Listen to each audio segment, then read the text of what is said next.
one, number three. Grass River 3Rs. Grass River Railroad. Why they didn't do G?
this. Ladies and gentlemen, are you ready to rumble?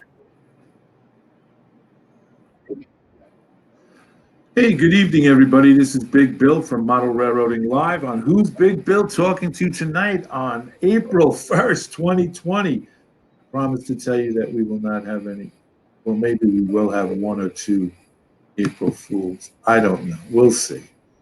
We'll see. But we're at Model Railroading Live, the #1 model railroading show in the world, if not the universe. Broadcasting live from the greatest city in the world, New York City. And right now, we here in New York City are the epicenter of this COVID-19. I must tell you that here at my house, we are doing very well and staying quarantined, washing the hands, wearing the gloves when we go outside, and trying to take care of business and doing social distancing. I know that we are right now in crazy times, and thank God that we were able to do this video chat live, where we really truly have a lot of social distancing. John is in Georgia and Jim is in Florida, so that's big social distancing, and you guys are out there on the, on the Q&A. But before we start, just let me start by saying tomorrow on the 2nd, that would be Thursday at 9 p.m. Eastern Standard Time, we're going to have Johnny's Train Talk Show will be on. And you, as a guest, if you guys have never seen Johnny's Train Talk Show, you can be on it as well if you have a camera, web camera, or a camera on your laptop. You can be part of it. There's a link that Johnny puts out prior to the show, and you can be part of it. So if you want to, you can be in it, on it, and bring and brag. If you have something you want to share and show off, by all means, come on in. If you have a question you want to ask, again, this is the place, Johnny's Train Talk Show. If you have a problem, model railroading problem now, not financial, not family, personal, those we save for the professionals with the white coats and the straight jackets and stuff. So, but we do all train-related models. So Johnny's Train Talk Show tomorrow at 9 p.m. Eastern Time. That would be April 2nd, tomorrow. And what was it? Oh, Scott is here. Scott's here. Scott's here. Right here. Scott is here. Scott's here. For you guys that don't watch the Nearly Historical Railroad, this is Scott, and Scott is here. Scott will be here all week, just to let you know that. Oh, I'll wait till the end because I want to see. Also, we have some new guys in here. Human City Junction. First and foremost, I want to thank you, Human City Junction, for subscribing to my channel. Greatly appreciate it. I saw you do that the other day. And we have Ron Bryce is here. Ralph Renzetti's here. You are Naked is here as well. Possum Value is here. Crazy Shepherd is here. Dave BNSF N Scale is here. Indian Head Valley Railroad is here. And who? ON30 Dave is here. ON30 Dave. Who else? Just trying to get everybody out of the way, Jim, before we get to you, because, yeah, it could be 30, I guess. What's up, Johnny? There you go. But tonight's guest is all the way from Florida, is Jim Tedesco, or is it Jim or James? Jim. Jim, just don't call me late for dinner. Robert Holman is here too. But anyway, we have Jim Tedesco on now. The lead-up story behind Jim, first of all, welcome to the show. Thank you. Glad to be here. Yes, it's an honor and a privilege to have you on. What I wanted to say to you, I saw your videos and I reached out to you because you really have an eclectic railroad there. And yeah, it's really an interesting railroad. So I called Jim up and I said, hey, Jim, do you want to be on the show? And Jim was like, yeah, I'd love to. I don't know what I can bring, but yeah, I'd love to be there. I'd love to come on. So we had like guest after guest after guest after guest, and then we had to cancel due to personal family matter that I had, and then everybody got pushed back, and then so we do the tech tune-up, and Jim informs me that tearing down my layout. Tell us the reason. We've had. I told Jim earlier this. We've had guys are going to start a new layout, have been building a layout, have been halfway through a layout, have been scenicking a layout, have completed a layout, and are thinking about tearing a layout, but we've never had anybody who's actually tearing their layout down as we speak. So, Jim, first and foremost, welcome, and tell us why you're tearing down your layout. Well, yeah, I decided I wanted to move. I kind of tired of Naples, and I really needed a bigger trade room. Now, that's not the reason why I'm doing this, but it's one of the benefits of it. So I've got my house up for sale. I plan on moving into a slightly larger house and actually having a train shed, such as like Sparky 107 has. Sparky, Right. you know what I'm talking about.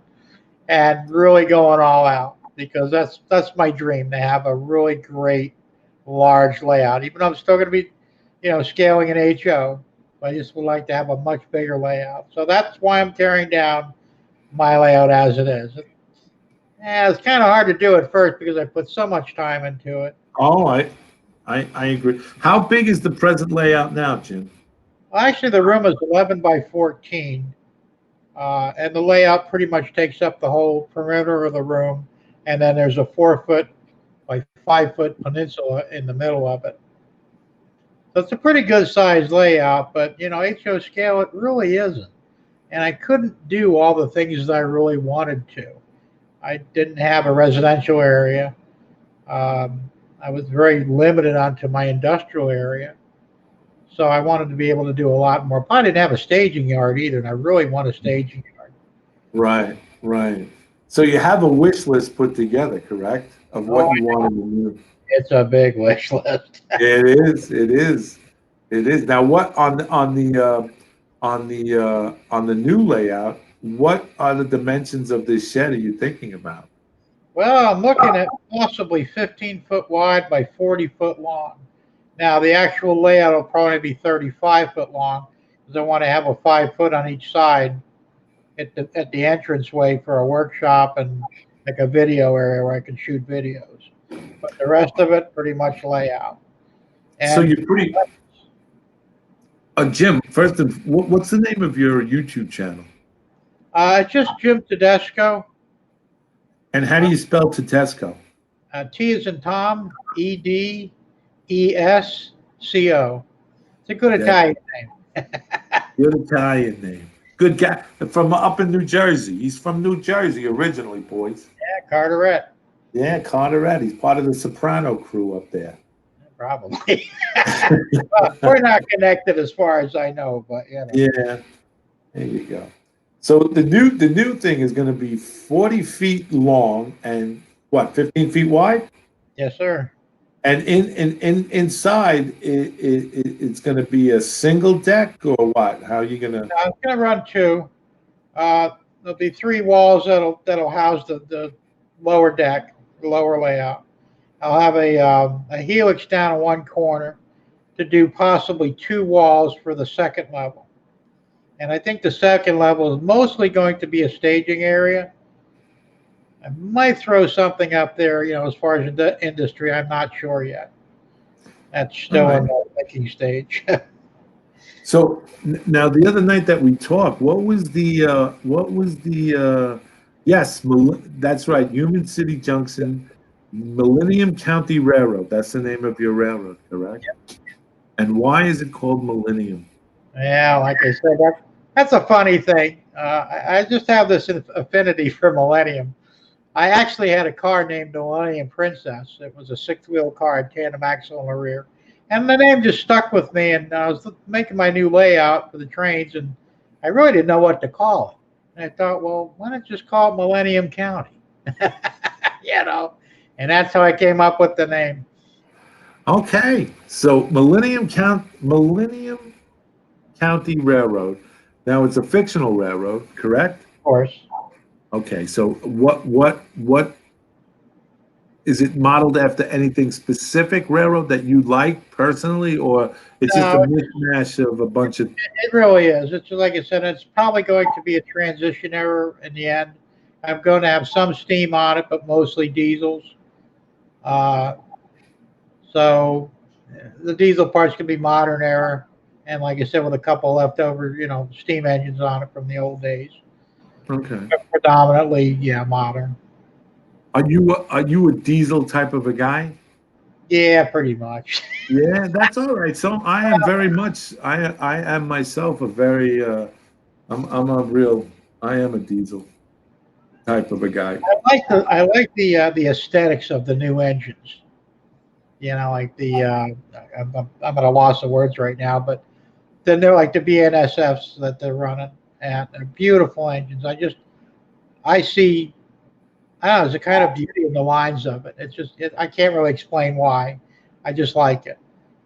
You know. No, yeah, no, I think I know what you're saying. I'm stuttering. That happens every once in a while. Uh, no, I understand exactly what you're saying. I think the attraction to these, don't get me wrong.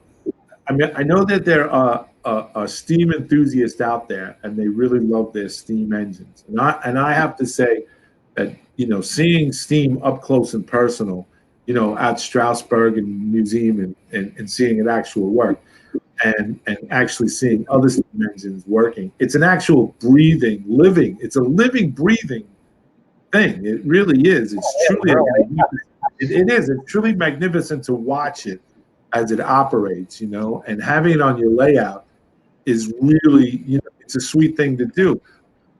But for me, and I'm sure this is the same for you, the diesel, I know steam looks tough, but diesels look tougher.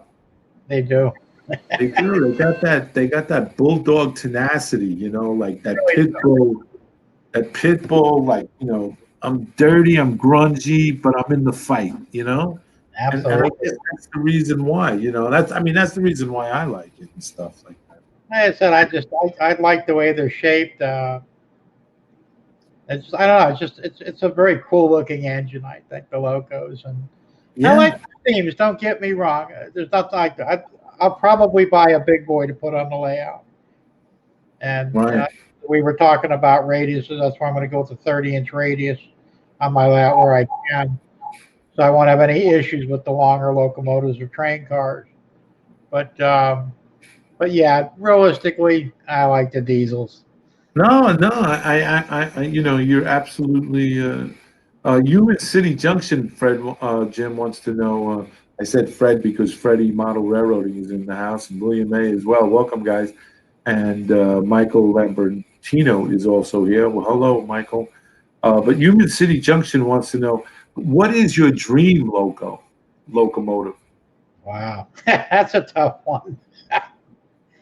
Uh, If you had to pick one.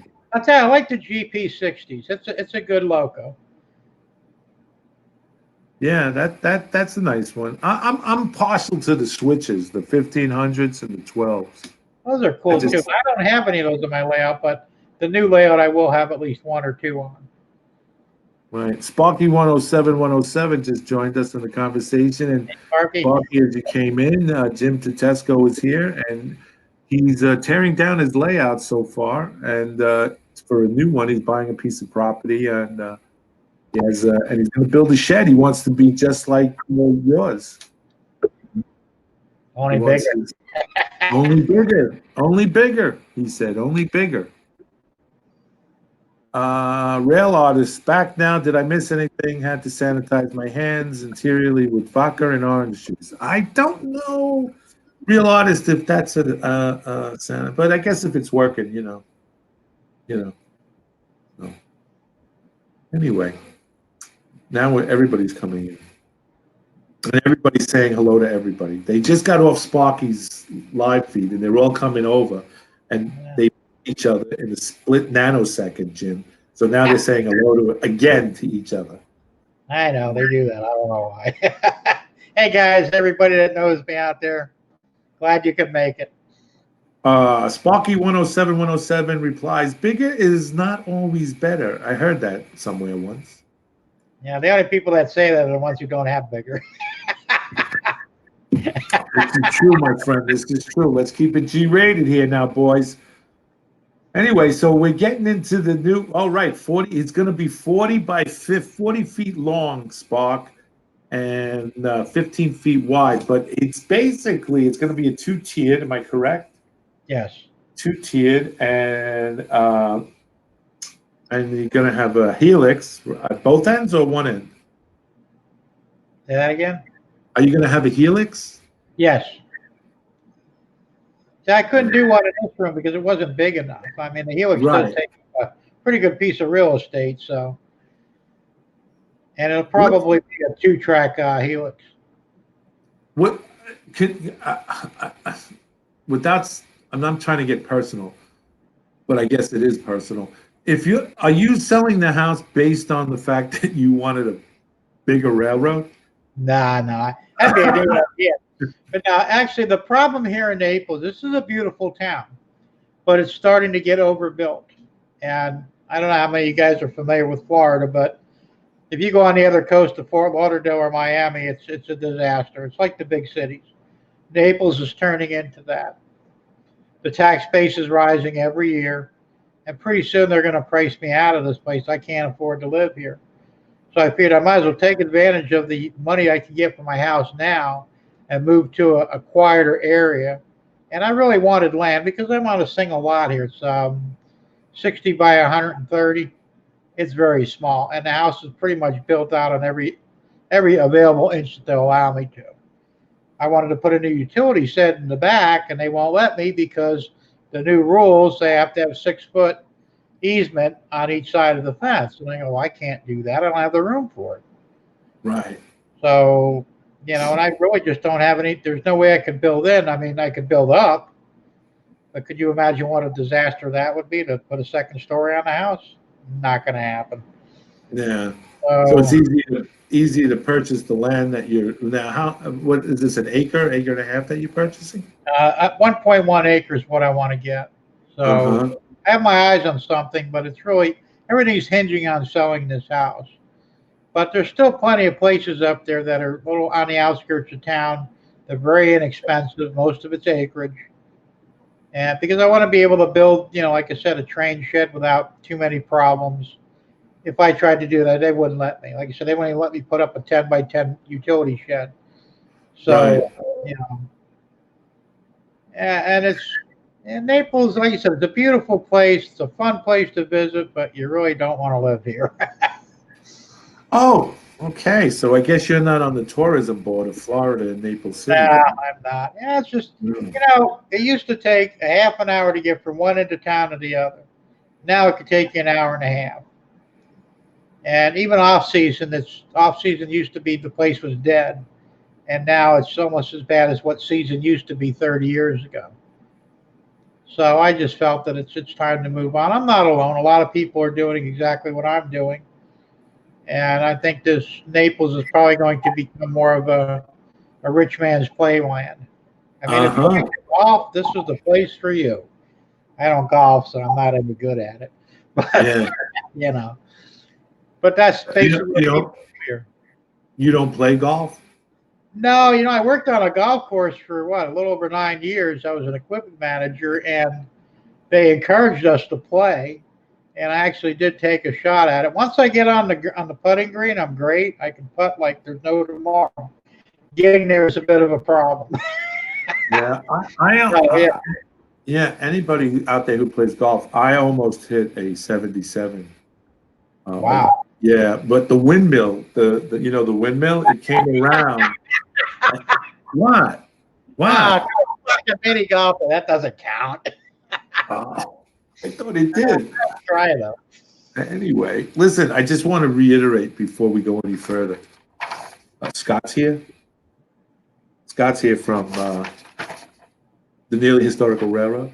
Okay, just letting you guys out there know. What Sparky has a long thing here. He goes, when I built the shed, I added windows on all sides, not on the plan. Later found out I needed 5 feet from shed to property line. I had to push on the fence to get a half inch so it passed inspection. Man, you must have been sweating that one, bro. I'm sure. Model Railroading Live, is Jim retired? Jim, are you retired? Yeah, unfortunately, yes. I suffered a stroke back in 2007, and it put me out of the workforce. So I've been retired ever since. Yeah. Okay, but you're doing all right now? Pretty much, like I said, I've suffered some permanent, problems with the stroke, but nothing detrimental. Um, thank God it didn't affect my head any. Yeah. But no, I've got a little bit of right side weakness. I don't walk too well. I can walk, but I not for long distances. But yeah, I was forced into an early retirement because really, I thought I'd be working till the day I died. That was my plan. I never really foresaw retirement. Didn't quite work out that way. Oh, But the so good you thing is, it brought me back into the train hobby because you need a hobby when you retire. okay. So you're one of those guys that would work until till your eyes closed and they put you in the ground. That was the plan. I didn't really foresee retirement, and I loved the work. You know, uh, I'm getting used to sitting around a lot. It was a little tough Well, on me. That's why I said I needed a hobby, and this yeah, is the best hobby I can come up with that I can do. it's the It's best expensive. hobby in the world. It's the best hobby in the world. I was sitting Oh yeah, outside. I was sitting outside today, taking in a breath of fresh air and grabbing some sunshine. And some a lady was walking a dog, and she's walking up the block. You know, we did the 6 foot. Well, actually, I my rule of thumb is 9 feet, there you go. not like 6 foot. It's you got to be 9 feet from me. Anyway, she's walking up, and she says, "Are you bored yet?" And I looked at her and I said, "Bored?" She goes, "What do you mean?" I said, "What do you mean bored?" She says, "About staying home." I said, "I've been retired for 10 years. I've been working on this. I've been waiting for this day to come. Not the pandemic, but I've been to practice this. This is my day. I sit outside, my cup of coffee, and I say hello to the birds and, the people walking their dogs and people going to work. I toast them as they drive off. You go. I hear you. It is different. It takes a little bit to get used to, but like I said, as long as you have a hobby, you're okay. Because that was, I think, years ago. I thought, if I ever quit working, I'd probably just up and die because I see a lot of it happen with a lot of guys. Yeah, yeah. So, especially I was classified as a workaholic. I mean, I'm not afraid. I put in 12 hours a day, 6 days a week. Didn't care. I made great money. It didn't bother me, but I thought, I stopped and how's this going to pan out? So I said, after I got the bad news of the stroke, and they said, well, you're not going to be able to work anymore. I said, all right. So now what am I going to do? Plan B. Plan B was get back into model trains. I've always loved There model you trains. go. There you I have go. the money now a little bit, stability. So I started slowly and I worked my way up, and I've been playing with it for what, almost 13 years now. And so now you retired. Okay, so you're out 13 years basically due to a disability that you got, but you seem to be doing pretty good now. Yeah, I get by. Yeah, that's all right. One day at a time, right? Absolutely. Yeah. Crazy Shepherd says I put up a 6x4 shed because of the regulations. I didn't need any permits or inspections. I think you can put up anything here as long as it's smaller than 8 feet by 4 feet without an inspection. Huh.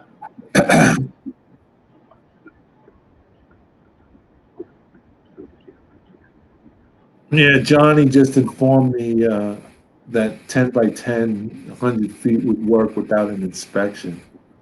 You know, Steve, I'm sorry, what did you say, John?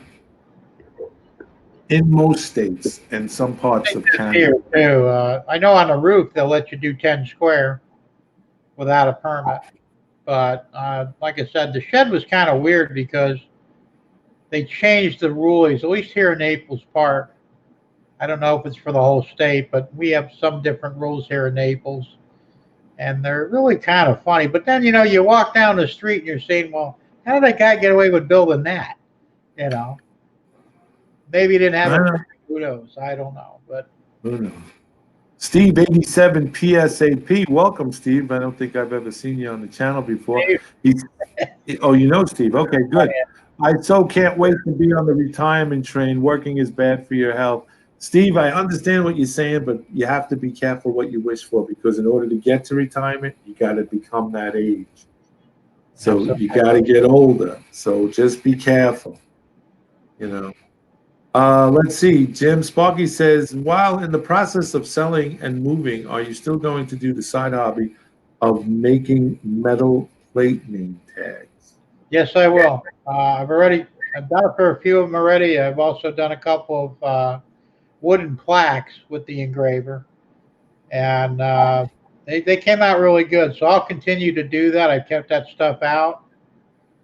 So if anybody's interested in them, just get a hold of me and tell me what you want to do, and we'll figure it out. Yeah, we were just coming to that Human City Junction. Jim mentioned that he got into model railroading in retirement. Did he do it as a kid, or was it completely new? What is Jim's railroad history? Very good, Human City Junction. That was my next question. You must have ESPN. You must. Yes, it's good that ESPN. You knew my thoughts. So, Jim, how did you get into model railroading? Did you do it as a child? Was dad into it? My very first train set, when I was a little kid, I must have been maybe 6, 7 years old. My dad had a Lionel O gauge, put it around a Christmas tree, the old days, and it always fascinated me just watching that train go around the tree. And after a while, we moved down here, and I don't know whatever happened to the train, but it was gone. And after I got married, I was 17 years old, and I was looking for, a hobby. Whoa. Time out. You were married at 17? Yes, I was. Oh, man. How long? I And you started. still married? My first daughter was I was 19 when she was born, and I have 5 kids altogether. Unfortunately, one did not survive. Oh, sorry. He was killed, unfortunately, but the other 4 are doing pretty good. I've been divorced and I remarried. I'm with my new wife now. We've been married we've been together for 21 years, but we've only been married for, I think we're getting ready to celebrate our 10th anniversary in, I think in May. I'm not 100% sure. Thank God she's not looking. Yeah, right. We'll edit that out of the final edition on this in case she looks at it. But so you got into the model railroad when you were 17, 18, and then I'm sorry, I interrupted you. In my 17th year, right after I got married, I was looking for a little thing, something to keep us busy. My ex-wife, she was interested in it too, so we built a little 4x8 foot layout on a piece of plywood. And of course, then my daughter came along, and I really didn't have the money to pursue it, so I sold everything. Even though it was so much cheaper back then, but we had less money to play with too. And the family came first, so I put it aside, and I said when my first child, my first son, when he was born at 2 years old, I managed to get him on an engine, and they let us take a ride for a few miles. It was the coolest thing, the first time I'd ever really been on a train, in the locomotive of a train. And I wanted my kid to enjoy it, so it was really cool. But then I pretty much let it go until the forced retirement happened. I thought that was the perfect hobby. Because before I got the stroke, I was building cars. Like I said, I built quite a few cars. I had a Pontiac Le Mans with tandem axles. I should have sent you guys a picture. I didn't think about it, but it was a cool car, and that's what I did. I built engines. I was heavily in the minor racing and stuff. But after the stroke, I really couldn't do that stuff anymore. So I needed something that I can do that was small and light enough that I could handle. So the model train seemed to be the perfect ticket. Right. Ralph Franzetti says something very interesting. He says, "Isn't it interesting how life gets in the way of model railroading?" Isn't that the truth? Ain't it? Yeah, I tell you. But eventually we come back to it, so it doesn't matter. Let's see. We've been off topic on a lot tonight, which I appreciate because I think it's all part of the conversation. But Sparky 107 wants to know, Jim, who is the pitcher behind you? I figure I better ask that before I ask if I can have it. We can't have it, but there's nobody I know. It's just this is a piece of art that my wife picked up. But no, nobody we know. Surprised you can see that. You got good eyes. Well, you can see it over your shoulder there. Yeah, I'm looking at it. I can see it too, but it's a nice picture, but it's just one of a few that we've got here. But it's just pretty much me and my wife. I mean, our kids are grown. We've got a little area where the kids, their pictures are on the wall, but you know, same stuff. You see that flag to my left shoulder? Oh, I did Yeah. right. That's my dad. He was a war veteran, World War II. He passed away in 2010, and we gave him the military burial, and I was awarded the flag, and it's really cool. So I keep that out in memory of him. So He saw action in World War II. yes, he did. He was in all Europe. He was in Africa. He actually met what's that general's name? General Patton. So it was really cool. Dang! Wow. He was one of the lucky ones. He came back. God bless him. God bless him. God bless him. Crazy Shepherd has to go. Crazy, thank you for being so crazy. That didn't sound right. See you, Thanks so Shepherd. much. Thanks so much for being a part of this tonight. Really, the rail artist is back again. Apparently, he didn't think it was his turn. It was his turn to walk the dog. So he's back now. Let's see. Ralph Ralph says you're an empty nester. But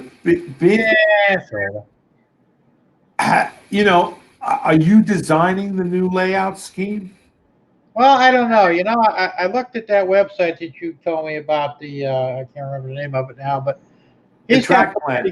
Track planner. Now I looked at him, and I may actually go ahead and talk to him when I'm ready. It's too early to do anything yet, but I have a few ideas in my head, but I'd really like to refine them. And I really want this to be the last time I do this. Right. Like I said, Bill Baronic, the track planner, great guy. He'll answer everything and anything you want to, I mean, literally you can ask him 1,500 questions. Really, seriously. On the 1,501 question, then you got to say, well, now I got to charge you. But that's, obviously by that time, you've already either made up your mind that you're going to use them or you're not going to use them. But with that said, seriously, he is a go-to guy to speak to about this. And mention my name. Well, don't mention my name because I still owe him some money. Oh, that's not good. Yeah. Well, no. I'm going to do a draft, sort of an idea what I want. I'll hand it to him and see what he thinks, and he could do whatever refinements are on it.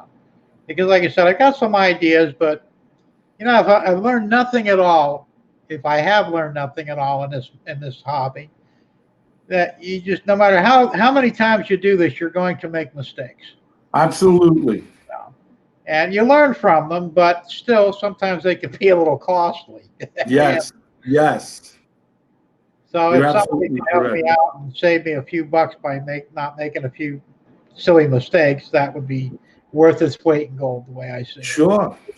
You're absolutely right, Jim. You're absolutely right. Better to be safe than sorry. What do they say? Measure twice, cut once. Absolutely. So especially in the hobby, today when we're talking about, if you screw up on something, we're talking on the low end of switches, you're talking $19, $18. If you're getting into the higher end of like Pico and others, talking $28, $31 retail, unless you can get a guy that real fast. So yeah, and then the incidentals, the rail joiners, and everything that goes with it to put the railroad, and stuff like that. So it can be costly if you make a mistake. I know I've been down that road, where it's like, yeah, what's going on? Why did I do that?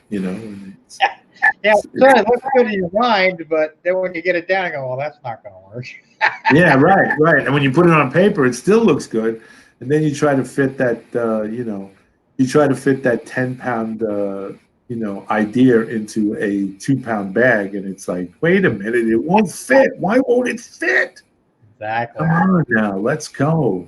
The hobby really is, it's an art, I believe. And it takes, and I'm not bragging or anything because, like I said, we've all been there, but you really have to have a certain amount of talent to pull this off.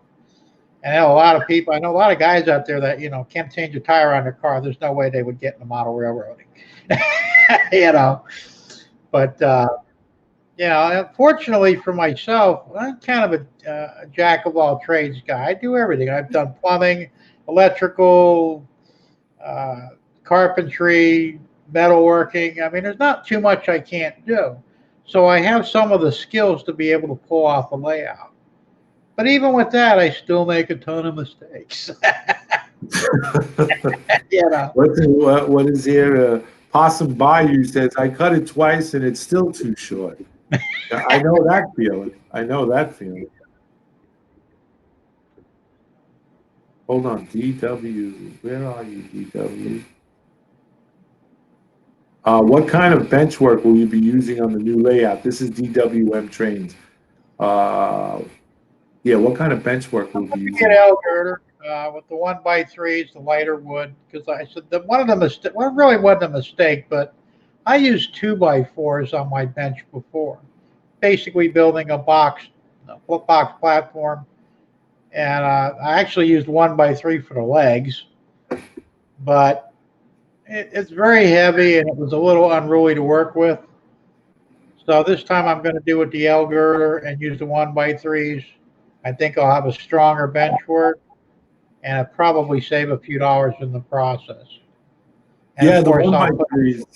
Yeah, I think the 1x3 is a good move. It's easy to work with and a lot lighter. And you're not putting that much weight. When I was building this, the gentleman who helped me, he was like, "Oh, we have to do 2x4s, 2x4s," and I was like, "No, 1x3s, 1x3s." And he was like, "You're a big guy, Bill."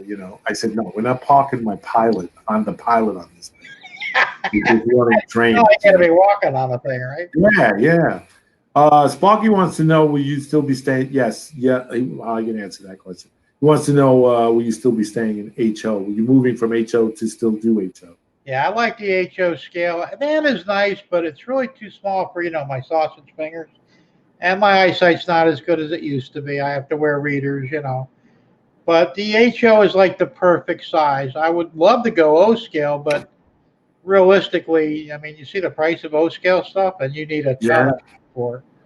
You yeah. know, so I think the HO are going to stay with it because I like the size. There's a lot of stuff that you can use for it, and I do a lot of 3D printing too, so I make a lot of my own stuff. You know, Really? oh yeah, on my other layout, at least I probably should have given you guys a picture. I built a 3D printed highway system as I needed it to be elevated, and that was the easiest way to do it. So I printed the whole thing out. I also have a lighted rolling marquee that I use in front of my HO scale bank, and I printed that out. And of course, I used they're labels. That's a scrolling marquee that you can put on your shirt and they're programmable. So it was perfect. I bought two of them, laid it in my plastic housing that you would usually see in front of a bank, and and it's great. So I've got a little scrolling marquee in front of the bank. Oh, I like doing cool. little weird things like that, because Well, that, the realism is yeah, the way to go. that's what makes the hobby so interesting.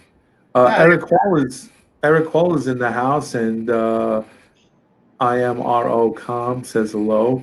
Says he didn't receive notification showing up in my subscription. He says it made him feel bad because he looks forward to seeing Big Bill. Well, what should he do, John?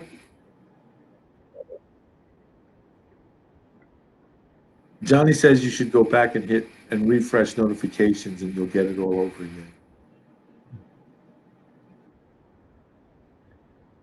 Yeah, because YouTube, he says, will drop you from time to time.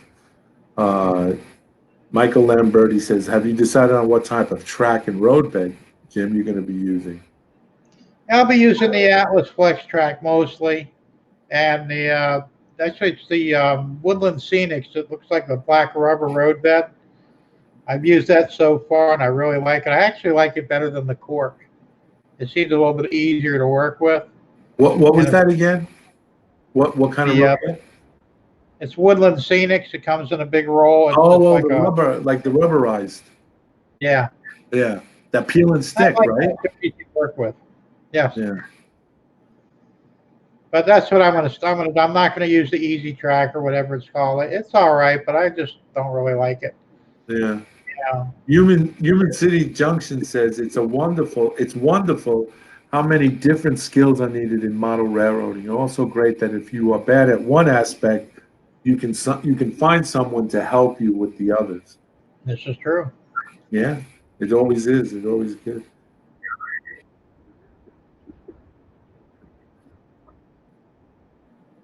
You don't have to unsubscribe, Eric. John is telling me. All you have to do is just hit the notification bell again. Please don't unsubscribe. Please, please, please, please. Yeah, but once you hit that unsubscribe button, you don't want to, you have second thoughts. Don't do it. Speaking of Interest. YouTube, I've been having a lot of problems with YouTube myself.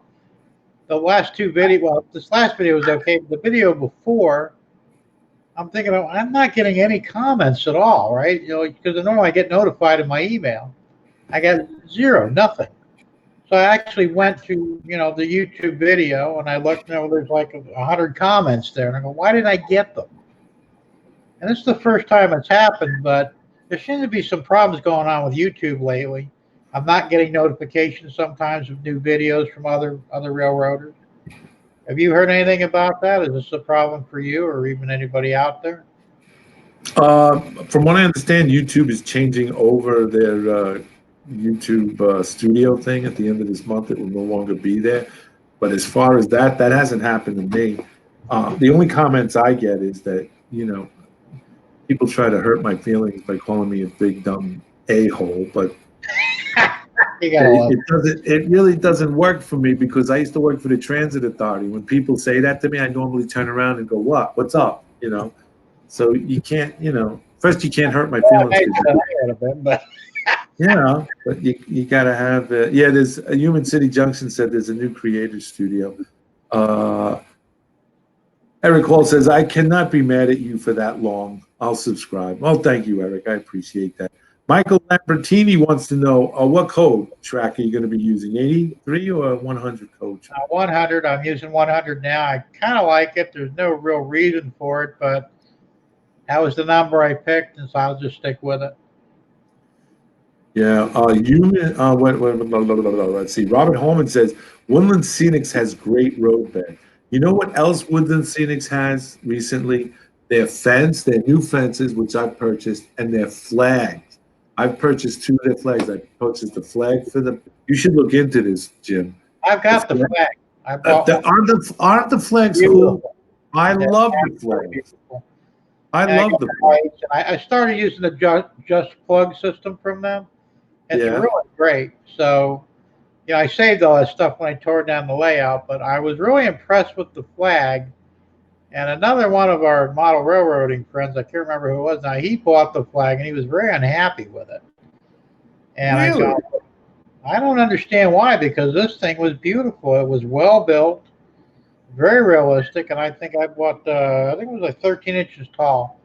And I put it in front of my shopping mall and lit it up next to the marquee. And it was great. I thought it looked great, But they've got stuff coming out now. They've got telephone poles that they're going to be coming out with. Yeah, they've been coming out. I bought their realistic fence. I bought their privacy fence and I put it up, and I weathered it a little bit more than what they did. I beat it up a little bit more. And then I like it. And then I have the flag, and I have the pole flag on top of the Binford Tool Company plant, and I have it on. I have the flag outside the door of the Kentile plant, Kentile floors. Where it sits over the front of the door. and stuff. And I like their products. I think they're really good. Robert Holman says, "Hey, Big Bill, my wife was ready to fight to defend your honor about that big dumb a-hole comment." Well, thank you, Mrs. Holloman. I appreciate that. You and my wife could get together and kick some living, chew some gum and kick some butt, and forget to bring the gum. There you go. ON30. Wait, I'm a little far. ON30. Dave, are you going to use JMRI? Well, it says JMRI on ON30. ON30, 2 comments up says DCC, Jim, dead rail, or what control system will you have? I'm using the Digitrax DCC now, and I do have the JMRI program. It's loaded in my computer. I haven't had a chance to play with it yet. But when I do the new layout, I think I'm going to integrate it with, possibly a little bit of computer. I'll set up probably a laptop to do something with, on the layout to integrate it with the DCC setup. It's a little complicated, so I don't really know a whole lot about it just yet. But I did move over to DCC a few years back, and I love it. I think it's one of the greatest things they ever came out with. Yeah. Human City Junction wants to know, what is dead rail? Dead rail? Battery? Yeah, trains you run on a battery, usually a lithium battery, like you would do with radio control cars. You would run it, and seems to be the new thing that's coming down the pike there, or on the track, as they say. It's dead rail. The batteries last pretty long, and and stuff like that. I don't know much about it, but it is something that's coming down the pike. And radio control as well. Sparky 107 says, "I wish they would do other flags," and Ralph Ranzitti agrees with him. They're both Canadians. And how that happens, guys, you got to get on the horn and write a letter to Woodland Scenics. I'm sure they would do it. They would make a Canadian flag. I would get a Canadian flag for this layout. I would. Love it. M&M Rails, hey guys, Mark is here. Sorry I'm late. Well, Mark, next time, set the clock. Set the clock, Mark. Come on. How many times have I told you being late is unacceptable here? Next time, you're in the corner. Hey, Michael Lambertini wants to know, are you going to have a signal system on this new layout? Eventually, yes. Once again, it's very complicated. I've got to do some There's a little bit of a learning curve for it.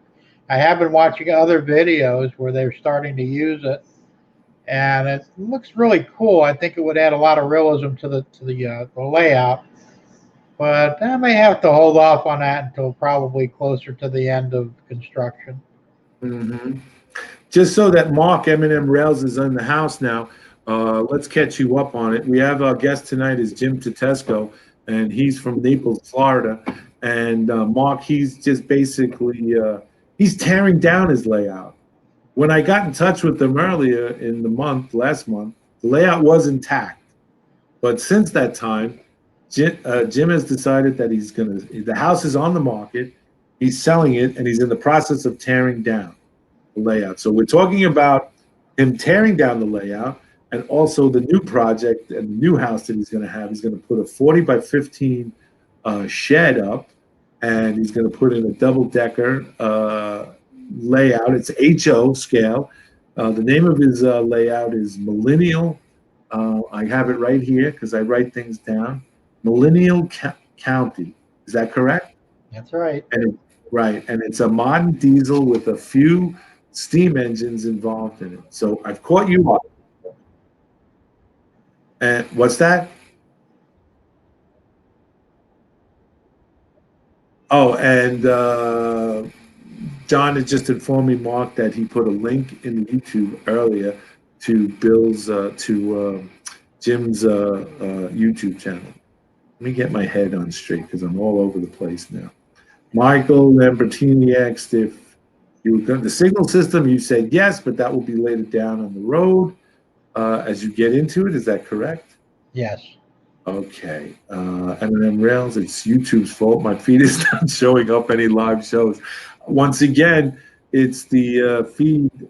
Eric Hall had the same problem. It's already been done, Bill, and I told it's not the future for Canadian DN flags. It's not in the future. Well, you know what? We're going to have to do something about that, boys.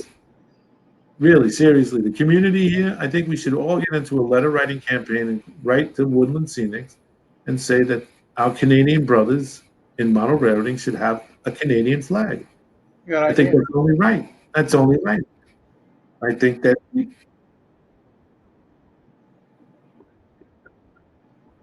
what's that?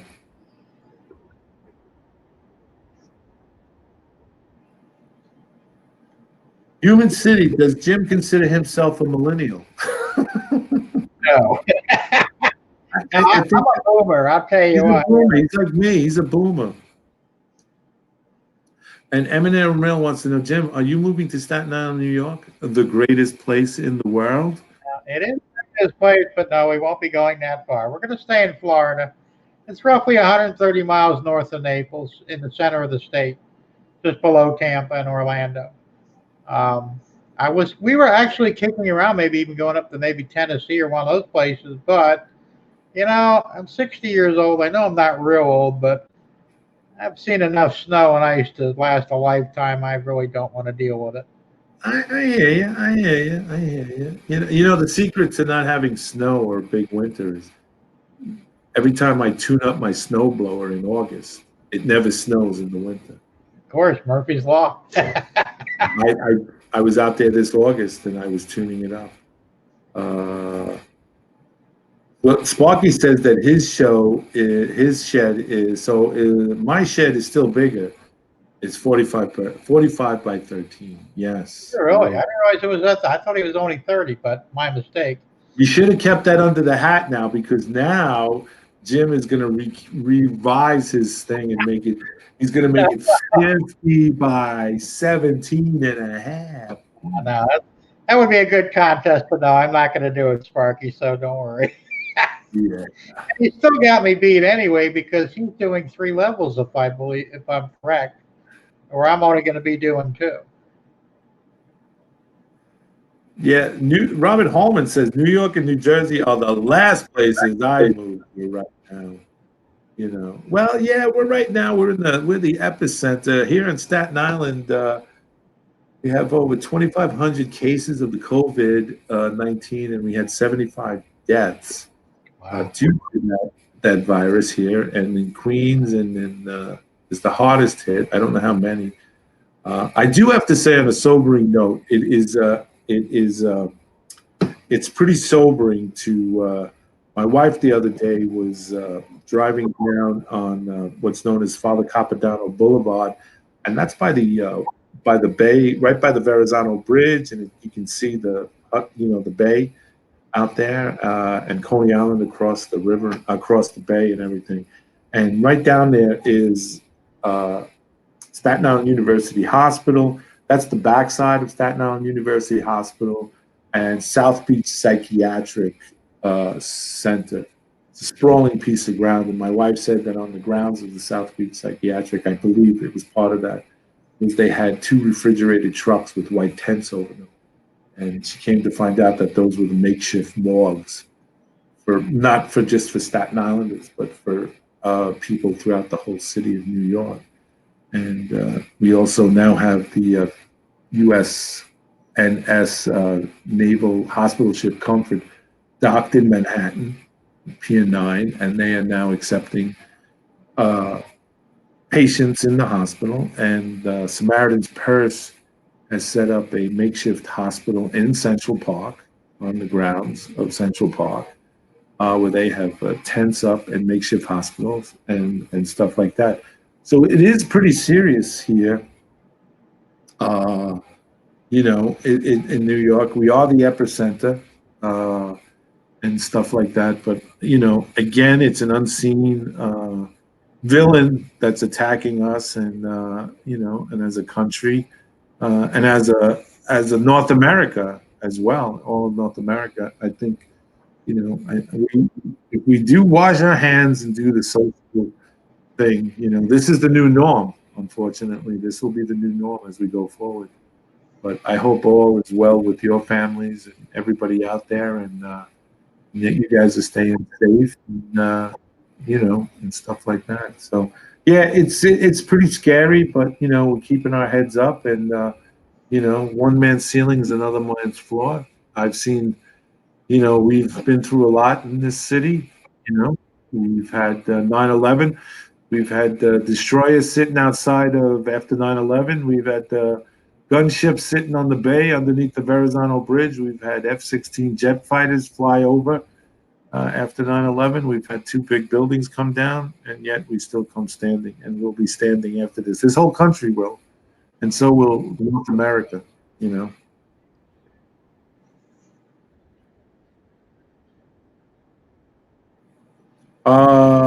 Okay. Yeah. Human City Junction, will you build your layout in phases so you can run some drains sooner, or will you build the entire thing? Subs- That's kind of a tough question. what's I'm going to lay the track and try and get as much of it down so I can actually run trains. But the scenery and other things will probably come, second on the layout. Main thing is to get the track laid, and I think this time, once I have the track plan down and the track laid, I'm going to go ahead and I can't think of the word now. Put the gravel down. What do you call that? ballast? Ballast. That's it. I'm going to ballast it. I have a couple of really nice electronic machines for ballasting. I can't wait to use them. Okay. It would be easier to do it early on, I think, rather than waiting till everything's done. So, but Okay. yeah, that's basically what I'm going to do. I'm going to get everything laid out track wise, and then worry about the scenery and buildings and have you afterwards. Yeah. Okay. The word. What was the word he used? Building every entire thing. How do you say that word? Sequentially. That's the word. Well, that's kind of a tricky word. Okay. I guess you could say Human. it. Yeah. You know, Human. start at one end and work my way around, right? Yeah. Yeah. Well, Human City Junction. Just want to give you a heads up here on the MRLR channel. Using big words like that doesn't get you points with us. All right, because we don't use big words around. The only big word. Yeah, yeah. I'm gonna let them know. The biggest word I know is delicatessen and pharmacy. So, you know, don't be a show off there, Human City. Uh oh, Ron's trains and things. Hey, Ron. You're on. Jim, during your layout tear down, are you going to go nuts printing 3D things for your new layout? Probably. Like I said, I'll build it as I need it. I just bought a new 3D printer a few months ago. It's a great machine, and I'm What still what learning. machine? What's that? What machine was it? It's a. Oh my God! Yeah, you always ask me to say that. What the Perusa? Well, it's based on a Prusa 13 or an i3. Right. It's starts with an A. I can't remember the name of it now. I just bought it. It's one of the latest ones. It's nice because it's very self-contained. There's no wires hanging out or anything. Because my old one was like something Frankenstein built. you know. Okay. Yeah. Yeah, it'll come to me after the show probably. But it's a great machine. I think I gave 160 or $170 for it. It uses the conventional filament. I've been a little leery about going into those UV machines. Seems a little complicated and expensive, and you say you got to be so careful handling the liquid, and I don't want to get into it. But they Yeah. say it does a better job. So Everybody's now chatting about the machines for ballasting. Tell us a little bit more about that electronic ballasting. okay, well, there's a company called Prose's Hobby in England, and this is where I got them from. I actually had them shipped over from England. They're not cheap. The uh, the spreader, it's a and you can pull this behind a loco or you can run it by hand. It's designed to do it, and you can set the electronics on it to dispense as much ballast or least ballast you want. It's very neat. I think I paid, I think that was almost $70. But it's a great machine. If it does exactly what they show it does, it's going to really make your ballasting perfect and much easier to do. And then it's followed up by a glue machine, which is also electronic. And it can be pulled with a loco as well. So after you drop your ballast, you go over it with the gluing machine, and it'll glue your ballast perfectly. Yeah, That was around $60, $70 too. It was kind of expensive, but I thought, I'll give that a shot because I've done the old-fashioned way of ballasting. It's not fun. I don't enjoy it. And if you're not enjoying the hobby, you've got to do something different. yeah, this is true. That Pros company, I know them well. They're actually, that product is made in Istanbul, Turkey. I believe it is, yes, but they Yeah, sell mostly in England. yeah. So I I also use bought the engine shed that I bought came from Pros too. Has the with the, operating bay doors on it. oh yeah, yeah, yeah, yeah, That thing's yeah, great. I love it. yeah. That's cool. What else is Home City Junction? Uh, oh, he says if I were to bring in N scale, I would need it to get a resin. Oh, Human City Junction. Bring in N scale, I would need to get a resin printer for the finer details. You really would. That's what I'm saying. The Yeah, resin printers are nice. They're a little bit pricier. You get, I mean, I've seen them in operation. They do beautiful work, but you got to be really careful with that resin. I guess it yeah, can make your scanner blind you if you got it in your eyes. I mean, it's pretty tricky stuff. If the price comes down the road, I may invest in one okay. because I've tried to print like vehicles for HO scale on my printer. I could do some stuff, but I tried to do a cement mixer, and it just never came out right. No matter how I fine tuned it, there was always flaws in it. And I used to find, I'm just not going to do it that way anymore. But I was able to make bridges, highway spans, marquee assemblies. There's a lot of stuff you can do. You know, Eminem Rail says my dog just ran to the door. He thought he heard the doorbell ring. Mark, you're a strange man. Ron Price says the NEQ Proton cheap and works good. I've heard about it. I'm not familiar with it. I don't know what cheap is, but I'll take your word Cheap for is, it. I'm not really ready to go into resin printing yet. yeah, there you go. Okay. Well, that's all we have for tonight, Jim. Thanks so much for being a part of this. Thanks for inviting me. This is great. Before I finish, I want to put it out there, and I want you to put it out there to Crooked River and Eastern River. Dave Thurber, Thurber. All right. Crooked River, if you're listening, email me at bill@modelrailroadinglive.com so that I'd like to have you on the show,